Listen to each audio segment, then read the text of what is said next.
जो junior doctor थे वो पांव नहीं काट पा रहे थे, ऑपरेट नहीं कर पा रहे थे, इन्होंने खुद काट डाला। जनरल मानिक शॉ क्या कहते हैं? कहते हैं अगर तुझे मौत से डर नहीं लगता ना तो या तो तू झूठ बोल रहा है या तू गोरखा है। गोरखाओं के बारे में आज देश जानता है कि वो उनमें कितना करेज, कितना साहस। इनका पांव खट गया, बहरहाल बाद में इनको मेडिकल ट्रीटमेंट पर लकड़ी का पांव लगाया गया। तभी आर्मी के सीनियर ऑफिसर्स ने बोला अब आपको प्रमोट नहीं किया जा सकता क्योंकि अब आप विकलांग हो चुके हैं, अब आप डिसेबल्ड हैं, अब आपका एक पांव नहीं है। लेकिन इयान कार्डोजो कहां रुकने वाले थे, वो किसकी सुनने वाले थे?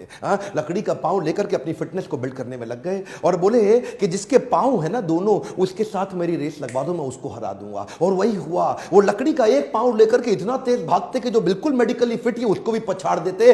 एक दिन अपना चेकअप कराने के लिए 6000 फीट की पहाड़ी पर चढ़ के हेलीपोर्ट पे खीरा जाके पहुंच गए। बाद में उनकी परीक्षा सेना प्रमुख टीएन रैना ने खुद ली। उनको क्या बोला? लद्दाख की बर्फीली पहाड़ों पर मुझे चढ़ के दिखाओ। और लद्दाख की बर्फीली पहाड़ों पर जब उन्होंने चढ़ के दिखाया तो ये एकमात्र ऐसे सैनिक जो देश के अंदर डिसेबल्ड होने के बावजूद मेजर जनरल की रैंक तक पहुंचे। साहस उसे नहीं कहते कि आदमी चलता रहे, साहस तो उसे कहते हैं कि अब चल नहीं सकता लेकिन फिर भी चलता रहे। ये शरीर की ताकत से नहीं होता, ये आत्मीय बल से होता है, जिसको हम बोलते हैं बिलीफ सिस्टम। आपको याद है ना विक्रम बत्रा के विषय में? वीडियो लंबा ना हो जाए तो अगली वीडियो में विक्रम बत्रा के विषय में जरूर बताऊंगा। कैप्टन विक्रम बत्रा क्या बोलते हैं? वापस लौट के जरूर आऊंगा अपने पिता को बोले, या तिरंगा लहरा के आऊंगा या तिरंगे में लिपट के आऊंगा, लेकिन वापस जरूर आऊंगा। एक्चुअली जो दुनिया भर के देश है ना वो अपने आर्मी का बहुत सम्मान करते हैं। हमारे देश की आर्मी जितना सम्मान डिजर्व करती है हम भूल गए हैं उनको। फ्रांस की आर्मी के बारे में देखिए, सेकेंड वर्ल्ड वॉर में जो लोग शहीद हुए ना फ्रांस की सेना से,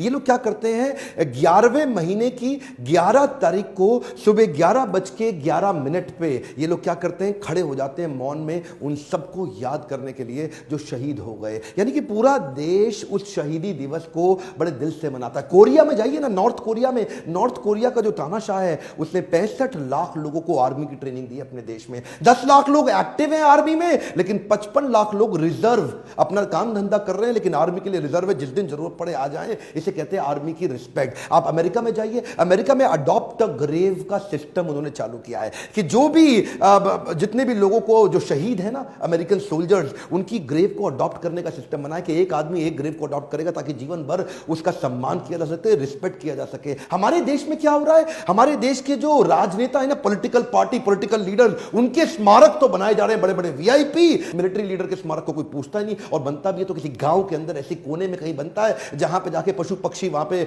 मल मूत्र त्यागते, कोई इस पर ध्यान नहीं देता। मैं ये पूछना चाहता हूं, आपके बच्चे देश के पॉलिटिकल लीडर से ज्यादा सीख सकते हैं या मिलिट्री लीडर से? अगर आपको लगता है कि मिलिट्री लीडर्स का सम्मान होना चाहिए तो उनके स्मारकों को बड़ा करने के लिए आवाज उठानी चाहिए। इस वीडियो को फैला दीजिए देश में ताकि मिलिट्री लीडर्स के प्रति और सम्मान और रिस्पेक्ट बढ़ सके। अगर आप किसी आदमी को जानते हैं जो देश की सेना में काम करता है, उस तक ये वीडियो पहुंचाइए, उसका भी सेल्फ एस्टीम बढ़े। जब जब एक मिलिट्री लीडर को देखो खड़े होकर के उत्साह से ताली बजाओ। जब भी आप किसी मिलिट्री के आदमी को देखो मुस्कुरा के उसका स्वागत करो और उसके लिए ताली बजाओ, उत्साह बढ़ेगा उनका।